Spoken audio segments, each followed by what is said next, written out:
जले थे।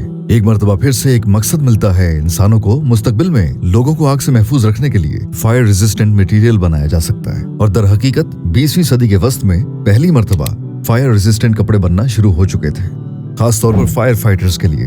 1960 की दिहाई में नोमैक्स और केवलार जैसे स्पेशल मटेरियल दरियाफ्त हुए। नोमैक्स 370 डिग्री सेंटीग्रेड तक का दर्जा हरारत बर्दाश्त कर सकता है और आग के खिलाफ इसकी मज़ाहमत बहुत ज्यादा है, जबकि केवलार 450 डिग्री तक की हरारत बर्दाश्त कर सकता है। इन इजादात की बदौलत फायर फाइटर्स अब मजीद मौसर अंदाज में आग से लड़ सकते हैं और ये इमरजेंसी रेस्क्यू ऑपरेशंस के दौरान घंटों महफूज रहने में उनकी मदद करता है।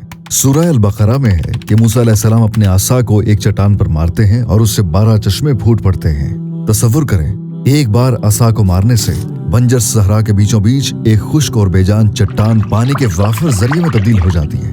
12 चश्मे बहना शुरू हो जाते हैं और प्यास की शिद्दत के मारे लोग वहां से सैराब होते हैं। लेकिन इस मौजज़े में और कौन से पैगामात मख्फी हैं? दरअसल ये बताया गया है कि ज़ेर ज़मीन पानी को निकालना मुमकिन है। दूसरे लफ्जों में यहाँ आज इस्तेमाल होने वाली ड्रिलिंग टेक्नोलॉजी की तरफ इशारा किया गया है। ये तरीका 19वीं सदी में दरियाफ्त हुआ था और तब से अब तक हम ड्रिलिंग मशीनों की मदद से ज़ेर ज़मीन पानी, तेल और दीगर मादनी वसाइल तक रसाई पा चुके हैं। तो आसा की एक टक्कर से चट्टान में से पानी निकलते देखकर लोगों ने मुस्तकबिल की टेक्नोलॉजी का तसव्वुर करने की हिम्मत की। इस आयत में ड्रिलिंग मशीनों की इजाद से बहुत पहले ही इसका इशारा दे दिया गया था।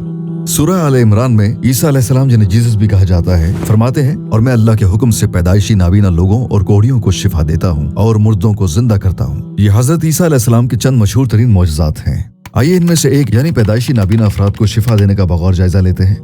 आज जीन थेरेपी और स्टेम सेल जैसे जदीद तरीकों के जरिए हकीकतन पैदाइशी अंधेपन की कुछ शक्लों का इलाज किया जा सकता है और इसी तरह 20वीं सदी तक जज़ाम का कोई इलाज नहीं था, लेकिन आज उसका 6 माह से 2 साल तक मखसूस अद्वियात के इस्तेमाल से इलाज किया जा सकता है।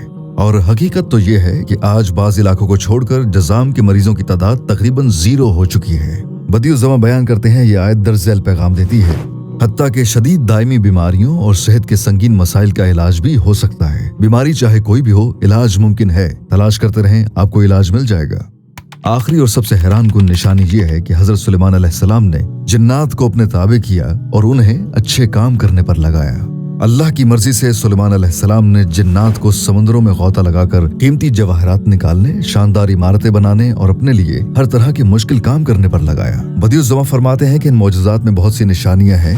ये कि जिन्नात को काबू किया जा सकता है और इंसान उन्हें अपना खादिम बनाकर उनसे अपना काम करवा सकता है, लेकिन बिलाशुबा ये किस्मत का हाल बताने, जादू या दीगर ऐसे तरीकों से नहीं हो सकता जो इस्लामी असूलों के खिलाफ हैं। उनका कहना है कि ये कुरान के कुछ पोशीदा राजों के जरिए मुमकिन हो सकता है। बिलाशुबा हमें अभी तक